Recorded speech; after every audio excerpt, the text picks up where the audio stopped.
All righty, come on in. So good to see you all. So good to see you. We're just letting people in. Oh, this is so much fun. I'm so excited about today's call. And I'm so excited to be doing this call with one of my favorite people and one of the Lit Clit team members. And her name is Gretchen Hernandez.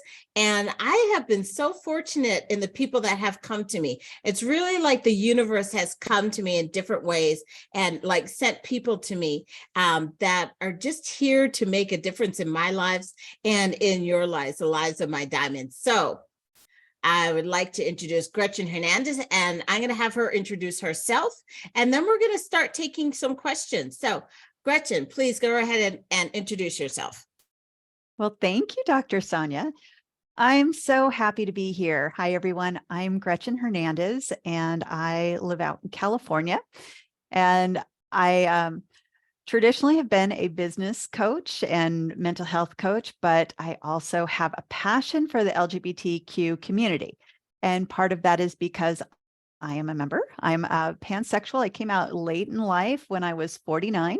But I am part of a huge rainbow family. In fact, I started counting the other day, and out of 14 of us, meaning like parents, siblings, spouses, kids, all of it, out of 14 of us, 10 of us are queer. I'm like, wow.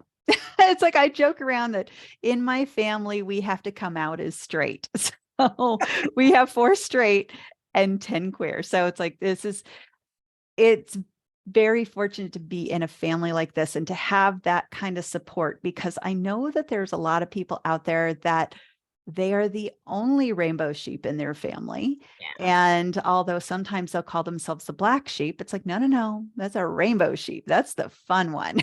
So I like to help all of us to celebrate our authentic selves and to recognize that it's like we can come out at any age, and sometimes it's our partner who's coming out. And so sometimes that can also have an impact on us. So talking about everything out in the open, it gives us a great opportunity to discuss all of those different details that we don't necessarily feel comfortable talking about with other people that just don't understand.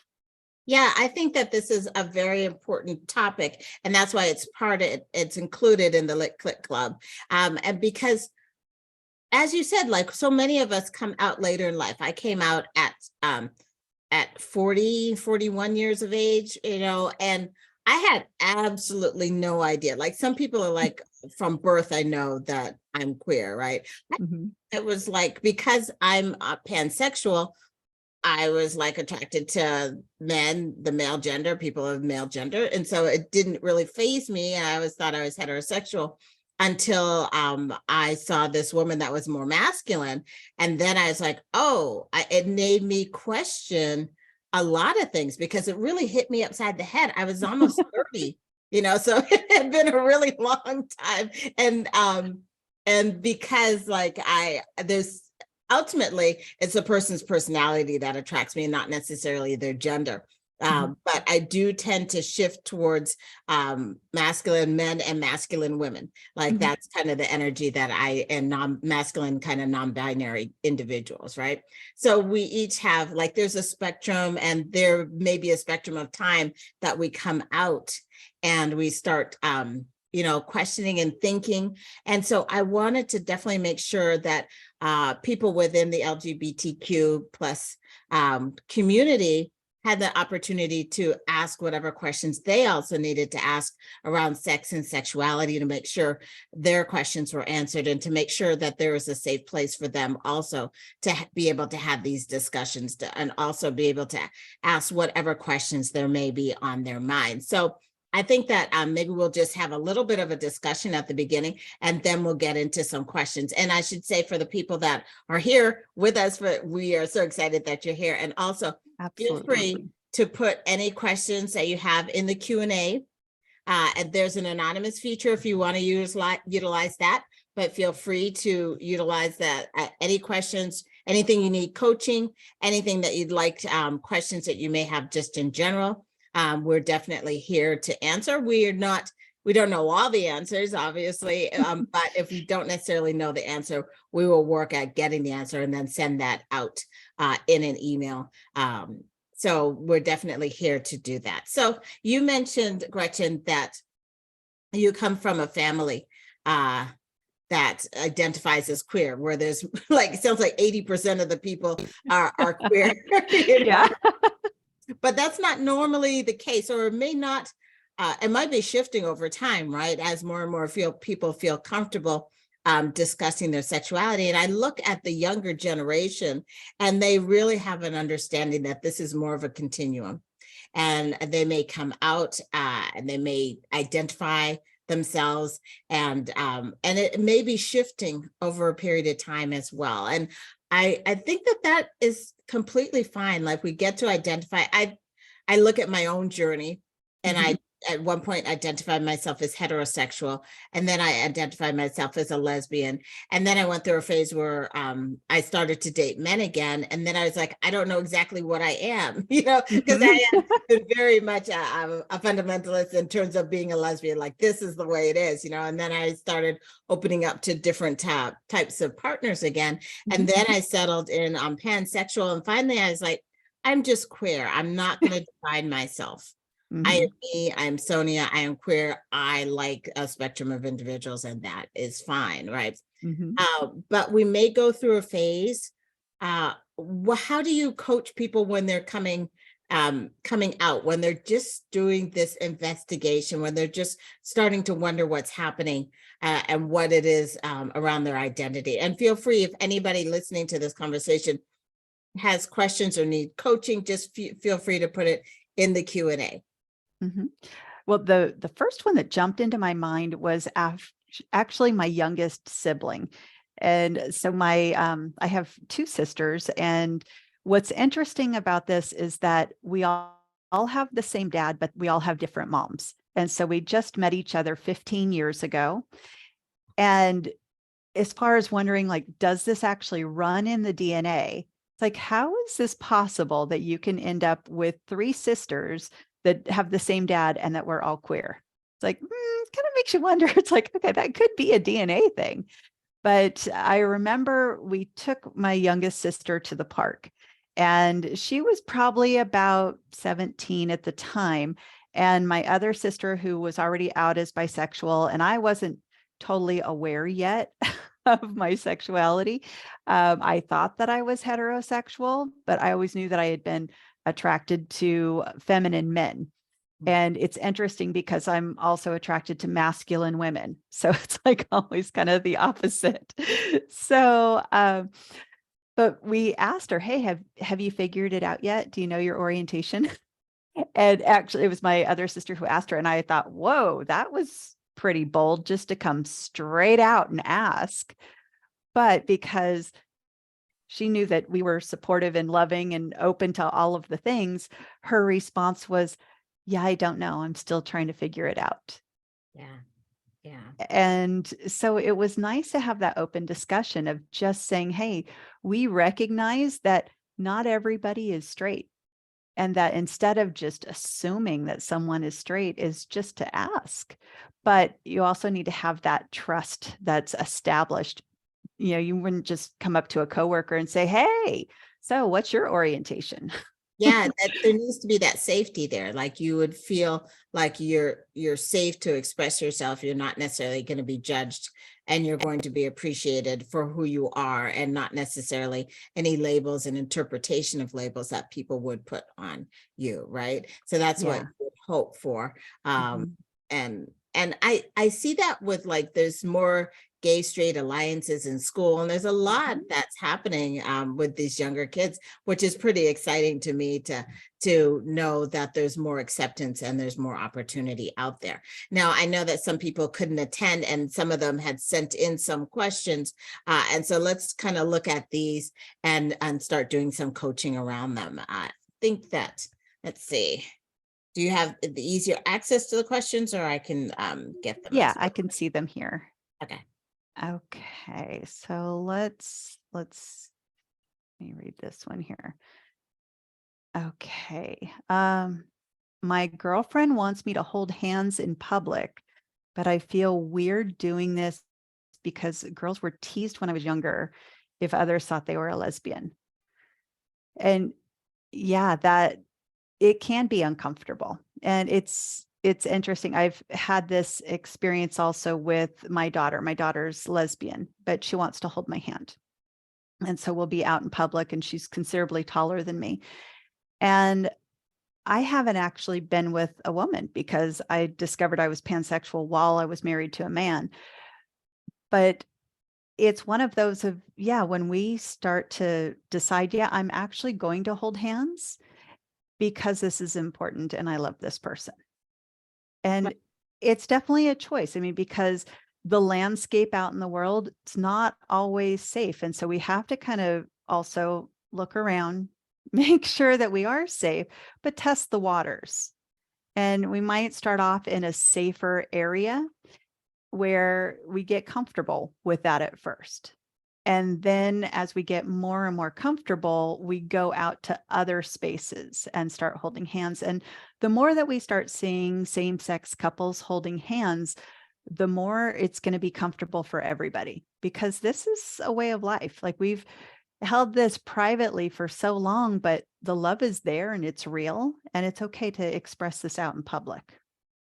And so I love how we have different ways of coaching around it. I'm always focused on the safety aspect and recognizing whether you're gay or straight, like people have different concepts about displays of affection in public, right? Mm-hmm. And whether you're heterosexual or not heterosexual, like there's different concepts as to if you feel comfortable doing it. But you're right, there is an additional layer on top when you're talking about people with different orientations other than heterosexual, right? So when we kind of add that layer on and we have to start thinking about safety, there's a many different reasons why somebody would choose that they want to hold hands, and somebody would choose that they wouldn't necessarily want to hold hands.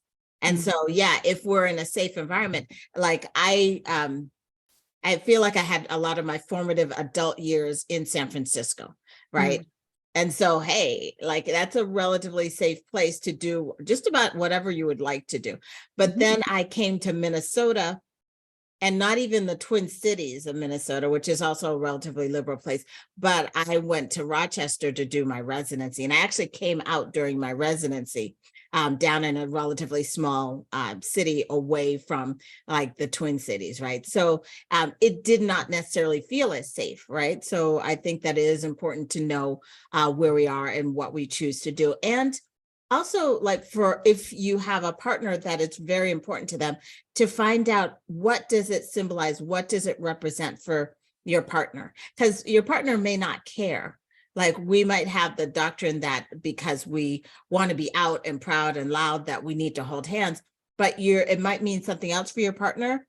It might be something that is important to them, or it may not necessarily be something that's important to them. But I think the conversation is important to have, but if you feel strongly that this is something you'd like to do, then yeah, you can ease into it. And also safety is an important aspect, definitely at this point in time in our lives. And it's something to take into consideration.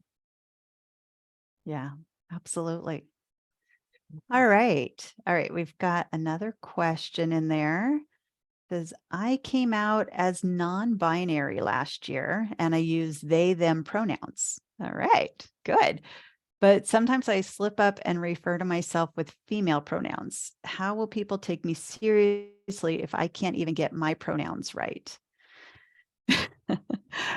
I can only imagine what that's like. You've been your whole life using a certain set of pronouns, and changing anything takes time. I mean, even if you're changing a routine of driving to work, how many times would you have found yourself driving to your old work just because it was out of habit? And it doesn't mean that people won't believe that you're working at the new place, right? It's just, oh, whoops, I forgot. So with anything, it's all part of habit formation. And there will be times that you may share that, oh, yeah, I forgot my pronouns. Let me correct that. And it kind of lightens things too, because it allows all of us to be human. And it's like, okay, yeah, I didn't get that one right. Let me correct that. That also gives them a little bit of grace too, that if they happen to not get your pronouns correctly, that they also know the right behavior of just admit, hey, I forgot the pronouns. Let me correct that really quick. And so it's just a practice thing. It's not anything to get hard on yourself about that, people won't take you seriously or, anything like that. It's just a change of language, a different habit. So just keep at it. And eventually it will be your new way of talking all the time. And you'll forget that you ever didn't remember how to drive to your new way of work. Yeah, I love that. I love that in terms of, we get to decide what it means for us. We get to decide if we're going to be critical of ourselves or we're going to be like, this is a process and I'm learning as well. Like we look at our thoughts and we decide, how do we want to process and think about this experience, right? I'm just so joyful. I remember my son is 23 right now, but when he was about 17, he sat me down. So this is 6 years ago. And he said, Mom, I want to tell you that I am a cisgendered male. I had no idea what that was. But I wanted to be supportive. Right? I was like, I am here for you, honey, no matter what. And he's like, you know what cisgendered is like? Nope. And it's just like my identity aligns with my gender or sex at birth, right? Mm-hmm. And so he had to explain that to me. And then we started having this discussion, but it's a beautiful thing that we have the opportunity to choose different pronouns. Mm-hmm. Sometimes it's not necessarily easy to remember the pronouns and, when to use them and such. But I think that the fact that we continue to do the work, to use the programs, to correct ourselves, it gets easier and easier. And I think that it shows that there is respect there. And there are a lot of pronouns that are out there, but I think it's something that's very important. And I kind of celebrate with anybody, no matter what their pronouns are, but that they actually get to choose and express who they actually are. And I think that's like a beautiful part of all this, definitely. Absolutely. All right, we've got another one. It says, I'm a bisexual single mom. I love being with women, but I feel I owe it to my kids to find them a father figure. But all the men I date are jerks. I really prefer to be with a woman. Would I be a horrible mom if I didn't give them a dad? The mom guilt is so real, right? Mm-hmm. And honestly, no matter what we do and choose as moms, that there's always this level of guilt that is there, right? So often we think that we know what our children want and what's best for them. We haven't even checked in with them if they even care. Like so many of them are like, yeah, whatever you want, Mom, but we are like, oh my goodness, it has to be this way. If it's not this way, I'm not giving my children what that. I remember when I divorced from my son's father. And I went through so much. I was so worried that my son's going to grow up in a broken home and all that type of concept, right? And you talk to my son now, he's like, thank God. Yeah. Because like we are great as co-parents and we're very good friends. We actually vacation together and things like that, my ex-husband and I. But my son is like, it is so good that you two are not married because I don't know how this would go and how I would survive if we all stayed together. So we get to look at, generally our children want us to be happy. But sometimes there's different concepts. And honestly, I'm going to be honest, like it depends where you have your family unit, right? If you're in like an urban setting, the odds are it's going to impact them less. If you're in a small town, and they're like, oh, your mom is the one that's dating other women or something, it is going to impact them differently. But many, many, many studies have shown that children of gay parents are very well adjusted and they do very well in life. They've had to learn to expand their belief system and their ideas, and they're just these inquisitive type of people, highly intelligent. Like study after study says that these children tend to be very well adjusted, and they have the ability to make choices for themselves. They see their parents made choices for themselves that were good and healthy choices for them. And so in turn, they have seen that instead of seeing a parent that is miserable dating a bunch of jerks, they see a parent that made a wise choice that positively impacted their life and who they end up being. So we kind of have to take that into consideration. And there are a lot of really great, wonderful guys out there. So it also makes you wonder, like, is your mind selecting the jerks because that's not what you're interested in? Right? That's a very good point. You're interested in women. You get to explore that aspect of things, right? Yeah. Gretchen, what do you think? I'd like to add to think about what are the characteristics that you would want from that father figure. What was it that you thought they wouldn't be getting if they didn't have a father figure? And I know that, like, for my husband, one of the things that he brought up, his mom was originally married to a man who was very abusive. And so luckily she got divorced, and she's been happily together with her wife for 27 years now, which is absolutely fabulous. My husband talks about how he doesn't know how to fix things, and he thinks it's because he didn't have his dad around. And so he'll kind of get hard on himself. And I am there like, okay, well, if that was the characteristic, that doesn't necessarily mean that it has to be a man thing. My mom was a carpenter in the 70s, and I thought that was fabulous. So I love to learn how to fix things and build things and do all of that. And so if you're thinking of having that father figure, so because he knows how to fix things, know that there are women out in the world that also know how to fix things and to do all of the things. So when we're looking at who we want to have in our family unit and helping to take care of our kids, let's look at what are the values that we want? What are the characteristics? How can we nurture these children? And even if for some reason with the partner that we have, that maybe between the two of us, we are missing something that we'd like our kids to get developed in, well, that's where we have the rest of the community to turn to. There's always someone out there that would like to develop, like help us develop our skills, help our kids develop their skills. And it doesn't always have to be 100% on the parents to do it. And happy parents are so much better than parents that are not happy, or worse yet, if there's any kind of abusiveness going on, just so that you can have this one extra aspect. It's like, it's not quite worth it. Yeah. And then usually the person you choose doesn't even have that aspect anyway. Like you're like, oh, I need to be with men because they're better at fixing things. And then you're with some man and you're fixing this stuff all the time anyway, right? Or you're hiring somebody to fit. Like it's just, I swear, it's just bullshit. Like you get to be living your best life with whomever you want to live that life with. I've been married to men. I've been married to women. For me, it's the focus on who is the individual, not specifically on their gender. Who is this person? Are they a good person? I joke because I had a thing for women with tool belts. I just do.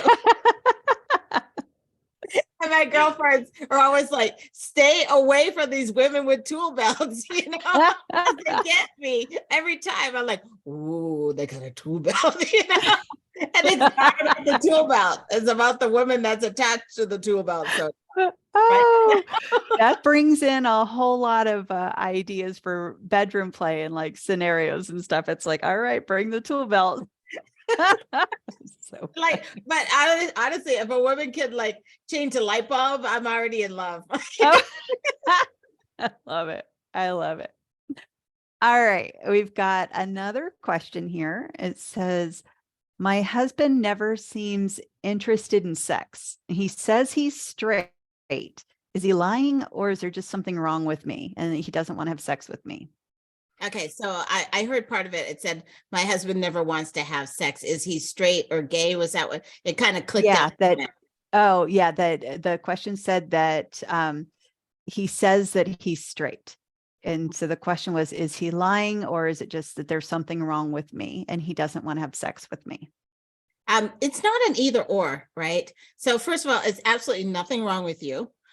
If a person does not want to engage in sexual intimacy, it's not, you are not the problem, even if they say you are the problem. And in fact, if they say you are the problem, the odds are there's something really happening with them that they don't want to deal with. And so they're blaming you. Women have a tendency to blame themselves no matter what the situation is. We don't know if this partner is gay or not. There's a lot of women that deal with menopause. There's a lot of men that deal with their male menopause, right? Where their estrogen, where their testosterone could be dropping and they may not be. Often what could be happening as well is erectile dysfunction. And they don't want to deal with this at all. They don't want you to know that it's not working the way it did previously. And so that is like the fastest thing to roll up the shop, like it's just like done, closed up. You're like, hello, Yeah. Right. And so we start thinking on these black and white things, right? We start thinking, oh, they're not having sex with me. It has to be me, or they have to be gay, or, whatever this is. But it's usually not an easy answer. And I can't say for 100% that it's not gay, that he's not gay, but the odds are if he was enjoying sex and having sex with you, and then this has just shifted over time, there's probably something else going on. If you're in this relationship with this person and from day one, they never really wanted to have sex with you, or they only would have sex in a certain position where they actually wouldn't see your female parts and things like that, maybe you start thinking, and I know, Gretchen, you've had some experience with, Right. so I'm going to ask you, what was your experience like? And if you could share that with people. Yeah. So, I've been in relationships with men where they didn't want to have sex. And sometimes it was because they were gay, and sometimes they were straight and they had something else going on. So first, I'm going to talk about when they were gay. So as I mentioned, I've always been attracted to feminine women. And so oftentimes that can be gay men, or what did I say, feminine women? Feminine men, sorry. So I had my first gay boyfriend when I was in middle school and didn't know he was gay at first. And then eventually he came out and it was like, okay, we're going to be friends. I was engaged to a man for 5.5 years, and then he came out as gay. And we did have where we started off having a sexual relationship, and then it tapered off to almost nothing. And I did start to internalize that it must be something wrong with me. But there were actually clues along the way, including a huge stack of Playgirl magazines in the closet with his name on there. So there were clues, but I decided I wanted to turn a blind eye to it because we were in love with each other. And the love was always there. It was real. And it's possible that you can be in love with someone and not have that orientation. And so it was a really, really hard decision to break off that engagement. But it was more important to me that we had our own authentic lives. So he was able to go on, have relationships with men. I was able to go on and be in a relationship where someone actually wanted to have sex with me. And so now I'm in a relationship. My husband is bisexual, and he was scared to death to even come out to me. He just came out about 5 years ago or so. We were already married. He was scared to death. And I thought, oh my gosh, I hit the jackpot. Right? It's like, this man who's into dudes, he's effeminate, and he wants to have sex with me. Fabulous. Now, I've also known people that are very dear to me that got married to a man who didn't ever really want to have sex. And I think that's where we need to look at all of the letters in LGBT, because it keeps going on. And there's the letter A, which is asexual. And there are people out in the world that are asexual. And I don't think that we really talk about it enough, because I don't know why we don't talk about that one enough, actually.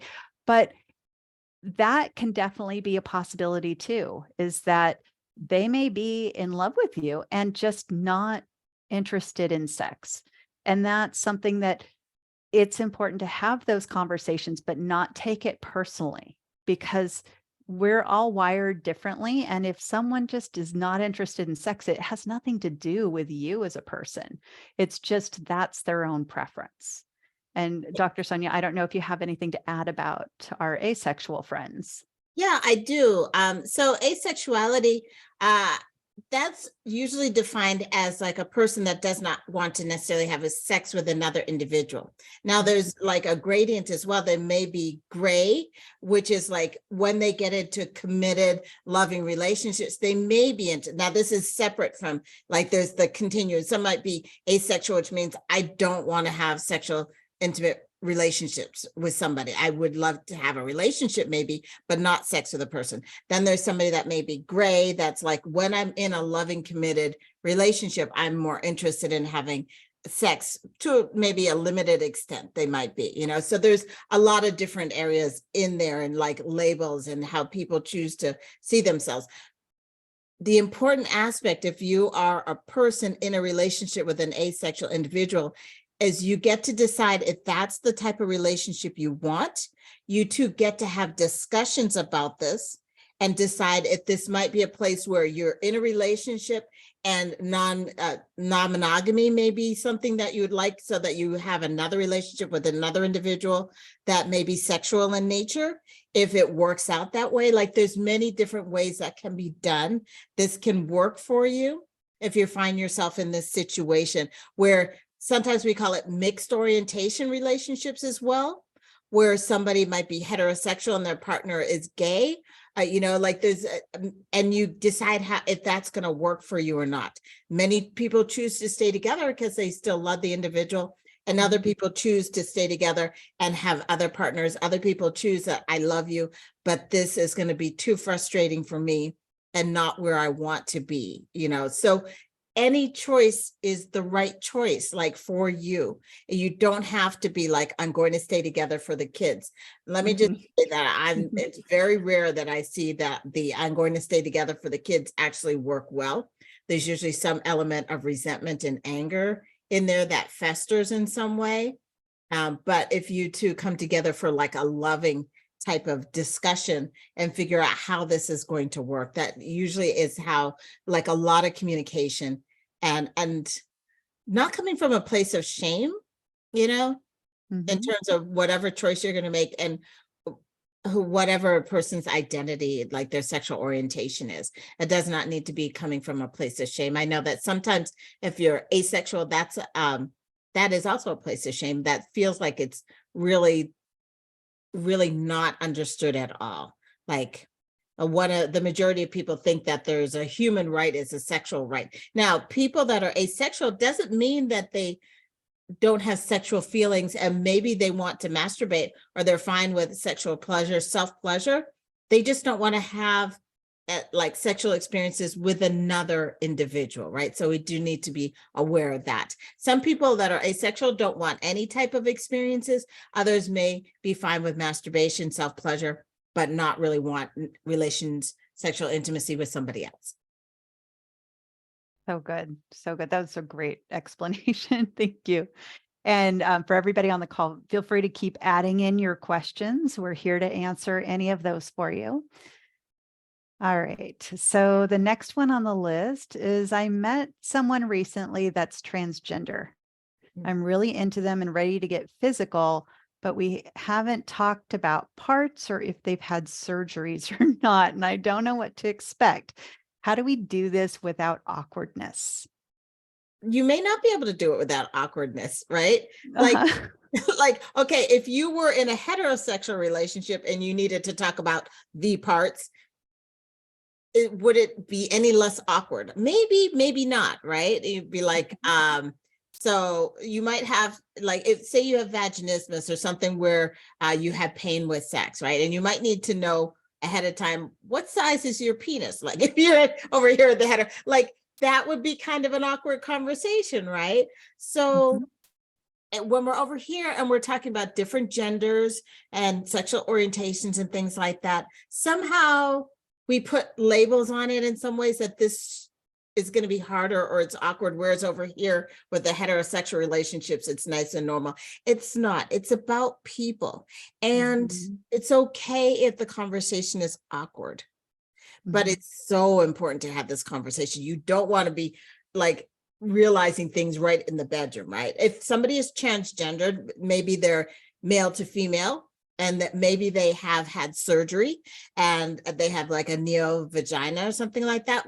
This is important information we need to know. We need to know do you need lubrication? Do you need dilation? Do you want penetration? Do you not want penetration? We need to ask these questions outside of the bedroom.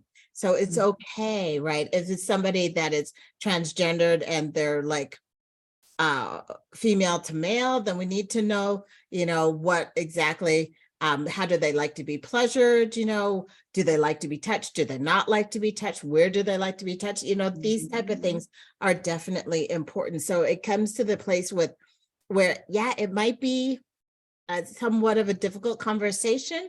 It might be an awkward conversation, but it is a valuable conversation. And anything that's valuable, then we get to do this. Like we get to ask these questions, we get to do it. And we can preface it ahead of time. It's like, hey, I'm really finding that I like you and I'm interested in taking this to, a sexual level.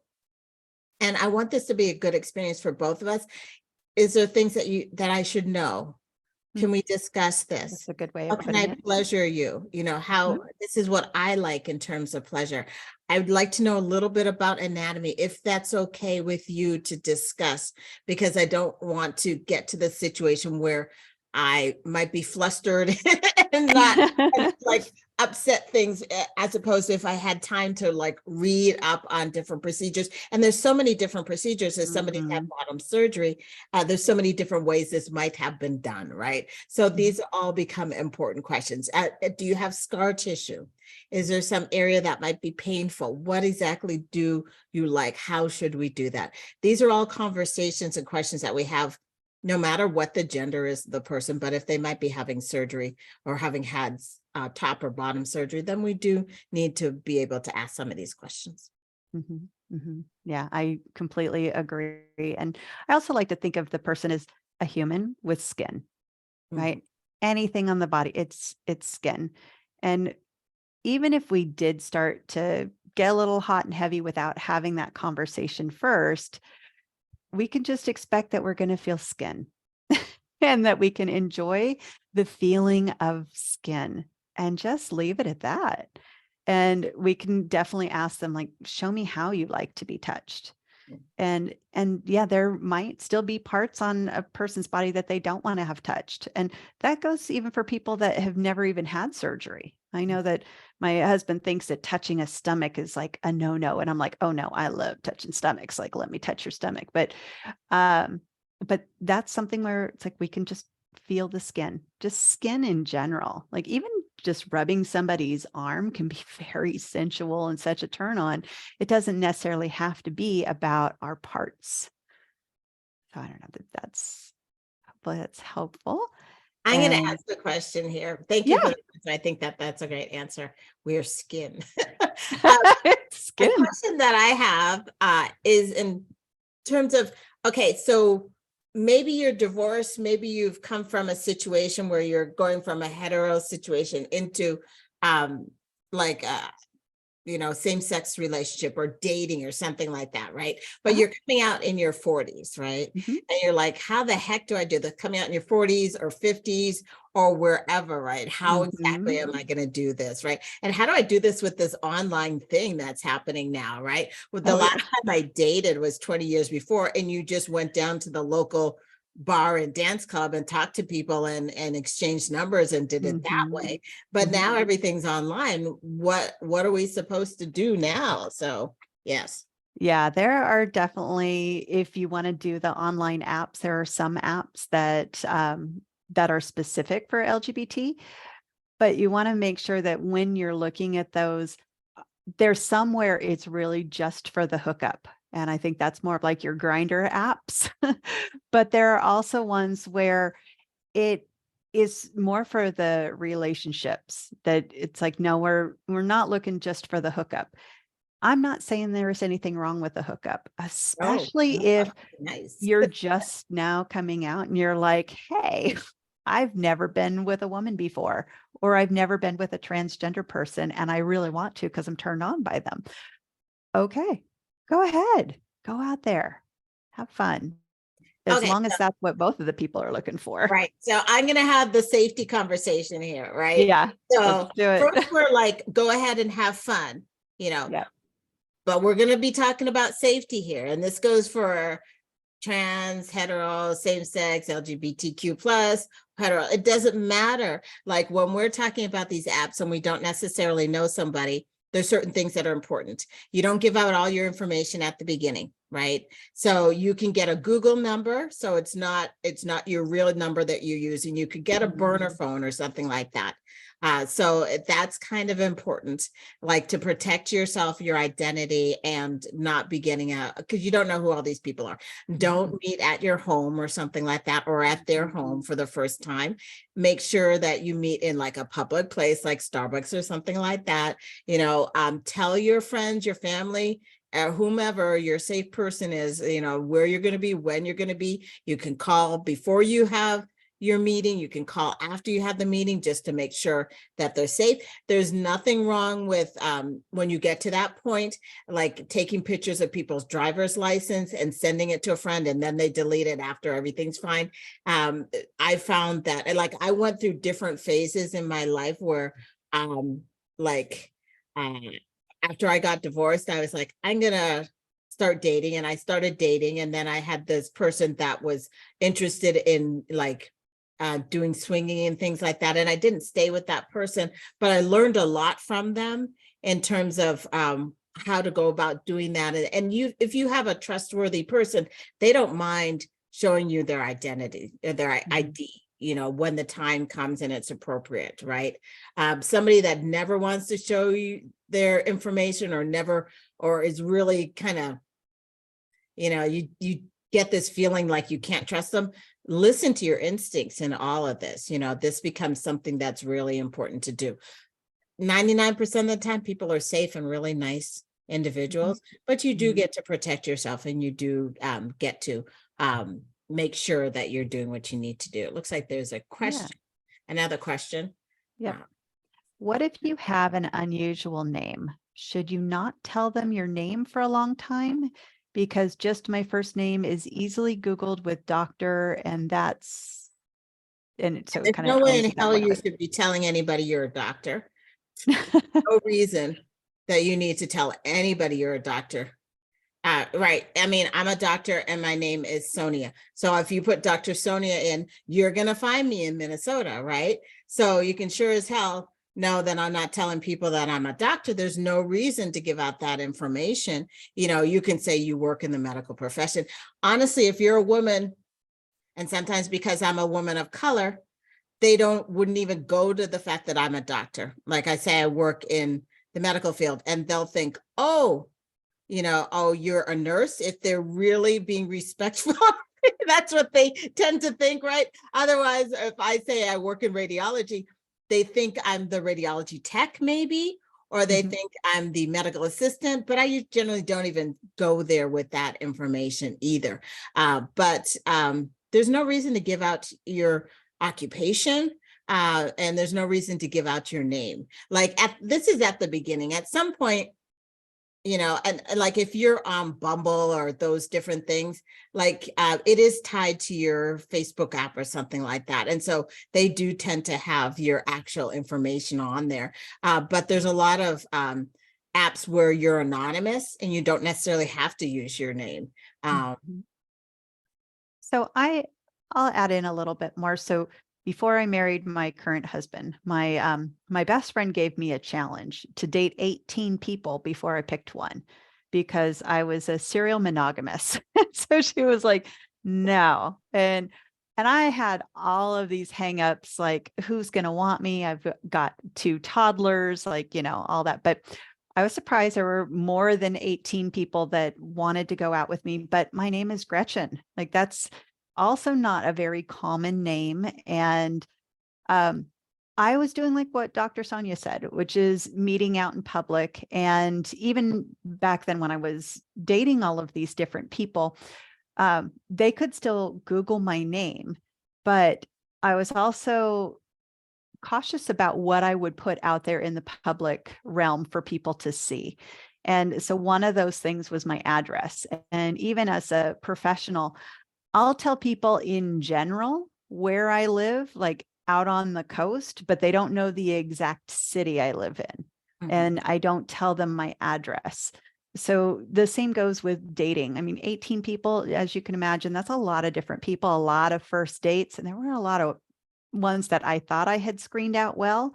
And then once we had the date, I realized, oh no, but we met in a public place and they didn't know where I lived. And they might have had my phone number so that they could text me. But that's the nice thing with the phone number, is that you can always block people too.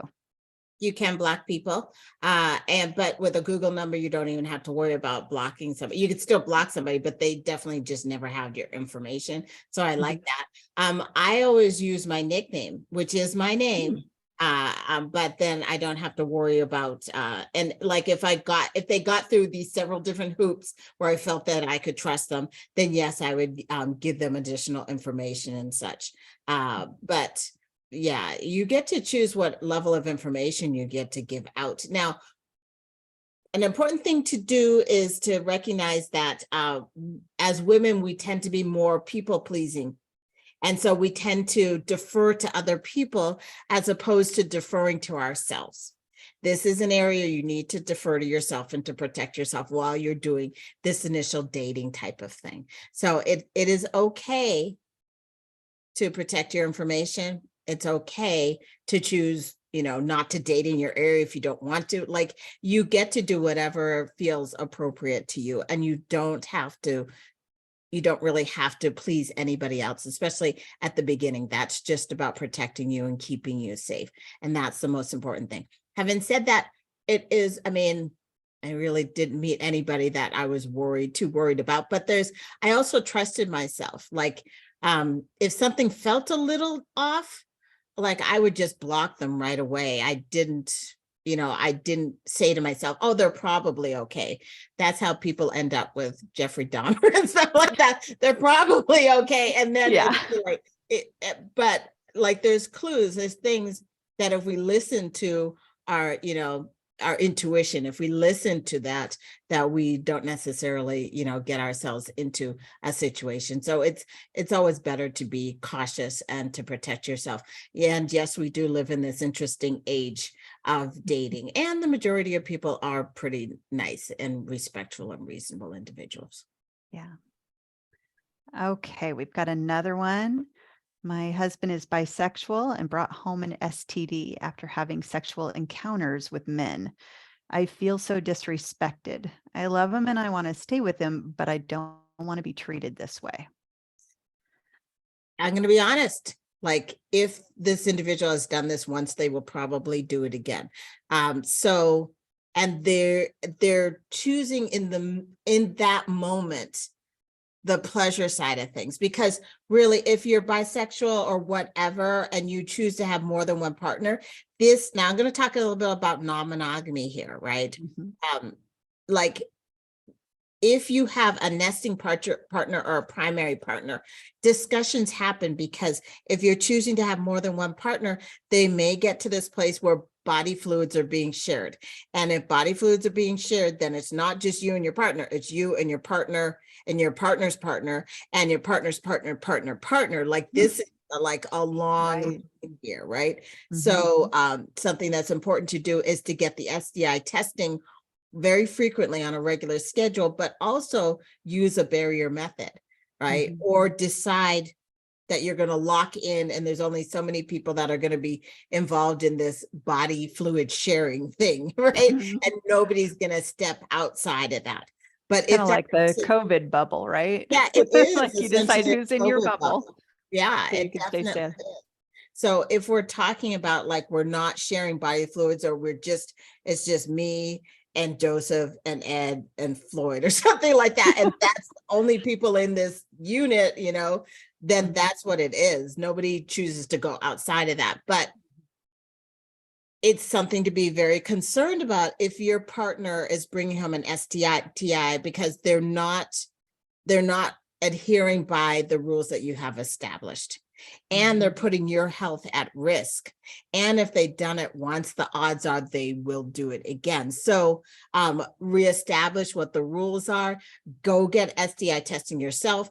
They need to get STI testing.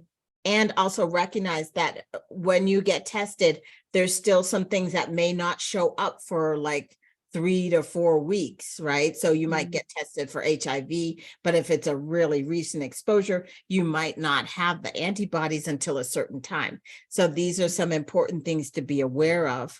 And definitely having scheduled STI testing is important. Really having boundaries in terms of who is okay to have sex with and who's not.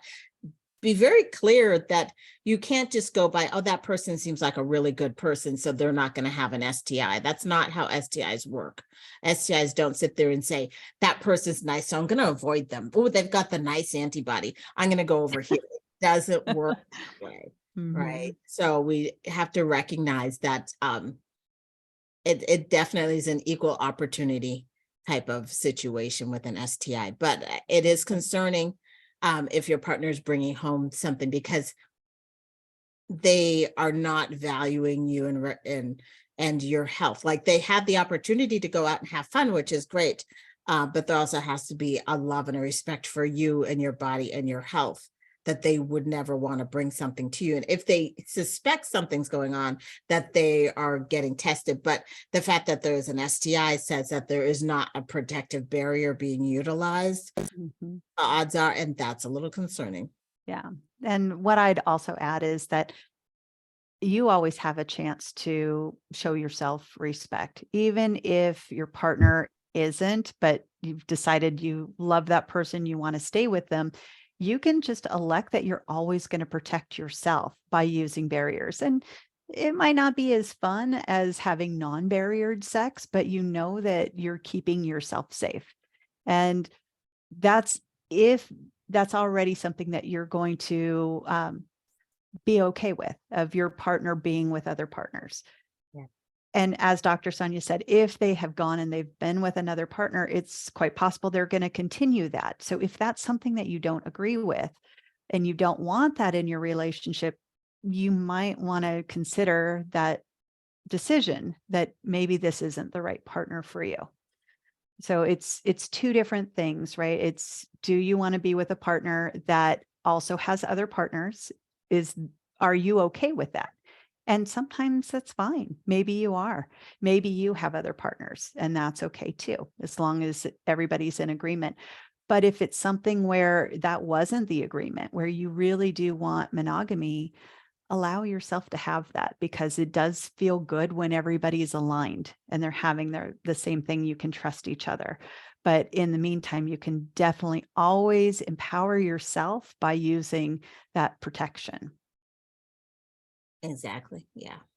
Yeah, definitely. All right. Like another question. Yeah. What are your favorite barriers for oral sex with people with vulvas? It's been a minute since I was fluid bonded the last time it came up. Yeah. So dental dams, saran wrap, you know, those type of things. With a dental dam or saran wrap, you can put the lube on the side that's going to be touching the vulva, right?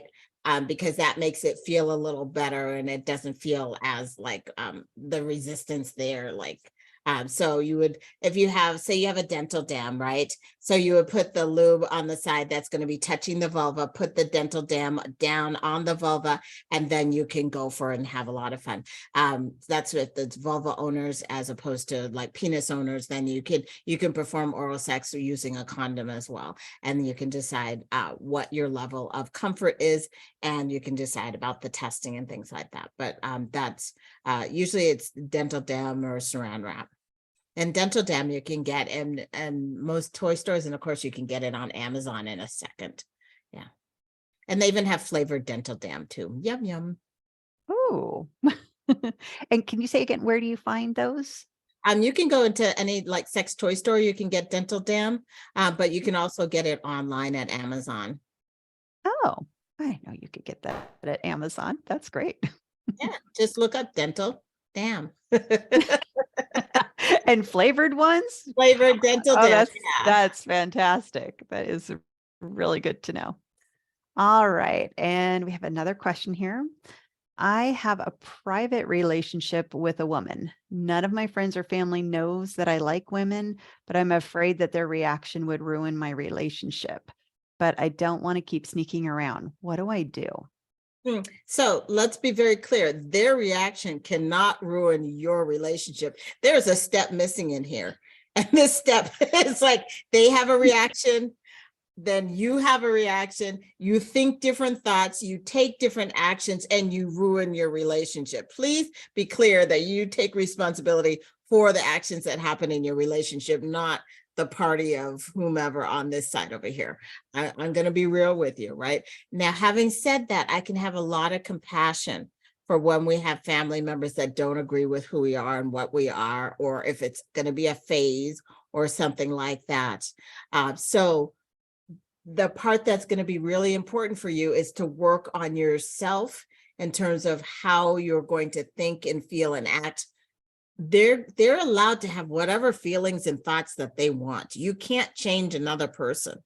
And using your energy to want them to change or to approve. I mean, it's wonderful if they are able to, but that's not where I put my energy. Where I put my energy is, okay, I may not be supported by my family and friends.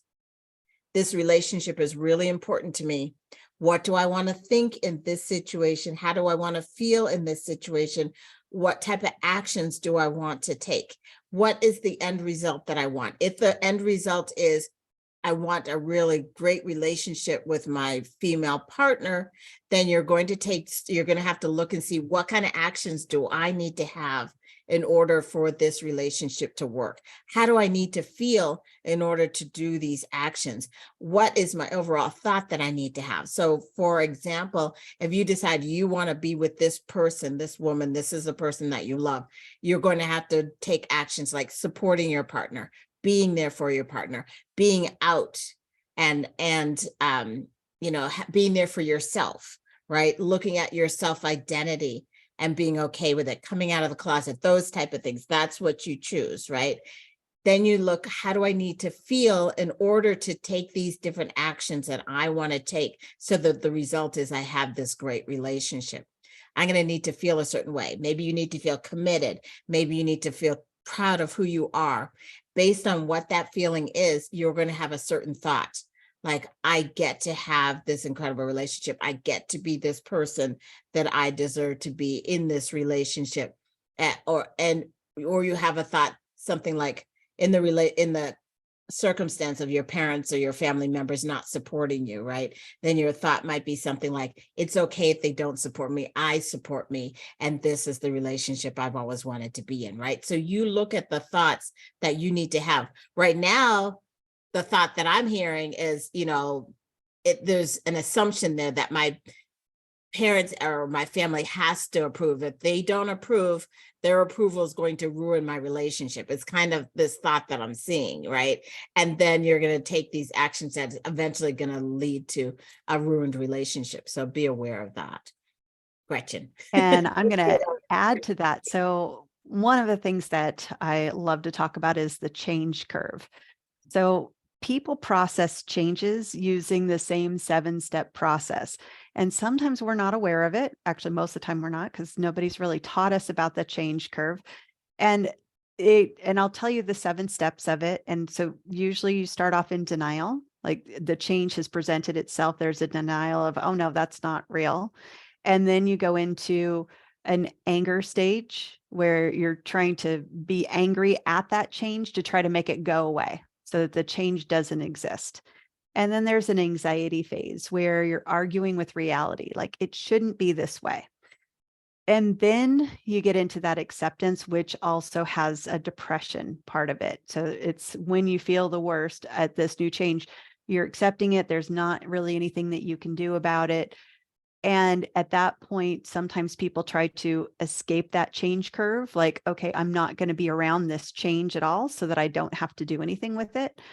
Or they start to realize, okay, no, I do want to have this person in my life, or this, this change, like it's not going away, but I want to incorporate this. So the next thing after depression is the experimentation phase.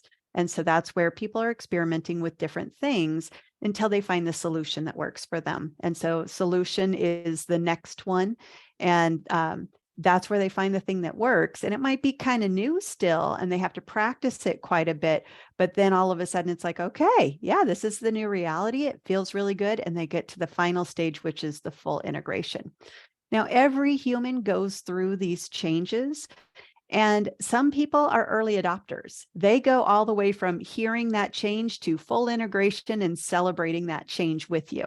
And I happen to be one of those people. I love change for the most part. Sometimes it's kind of hard. But when we can recognize that every human's going to go through this, that when we present our change to them, they might have known us as a heterosexual person. And now we're saying, no, I'm actually in love with this woman right over here. We can give them space to process through that change curve and know that even if at first they're in denial, or they're in anger or anxiety or even depression, it's not permanent.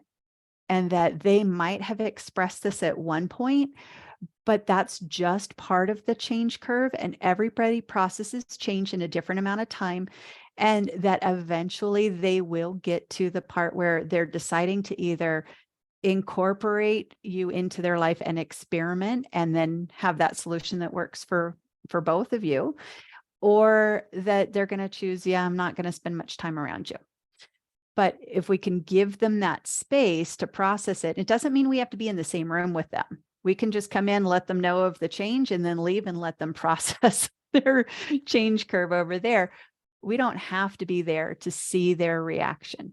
We can allow them the space to process it. And then when they're ready to come over to the experiment phase, it's like, hey, yeah, let's hang out. Let's try these different things. But know that they will eventually get there with you.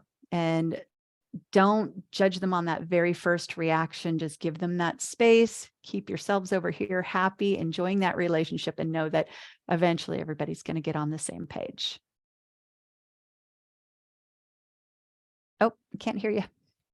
I was going to say, I believe in the majority of that. There are times where you come out and you lose people. As you say, the majority of people will come over to a certain extent, and then there will be some people that are just not able to get on board. And so it may be a mixture of both. But you're right, the majority of people usually do go through that change curve, and they are able to join. But there may be some people that you will lose along the way. I just want to say we're up at this point in time. So thank you so much for joining us. I put the link in there for the Lit Clit Club. We want you with us. We want you to have a safe place where you can explore all the things and the questions that come up for you for around sexual orientation, LGBTQ questions, and around your life and sex, and anything that you want to ask. We want to create that space at the Lit Clit Club. So I have put the link in the chat, and feel free to join us there. The month of May is Founders Month. If you choose to become a founding member in the month of May, you get a special founding member price of $67 a month versus $97. And that price continues as long as you have continuous membership. You can do a yearly rate, which is $670 as opposed to $970. We want to see you in the Lit Clit Club. We're here for you. Thank you so much for joining us this evening. Have a great evening. Thanks, everyone. Take care. Bye-bye.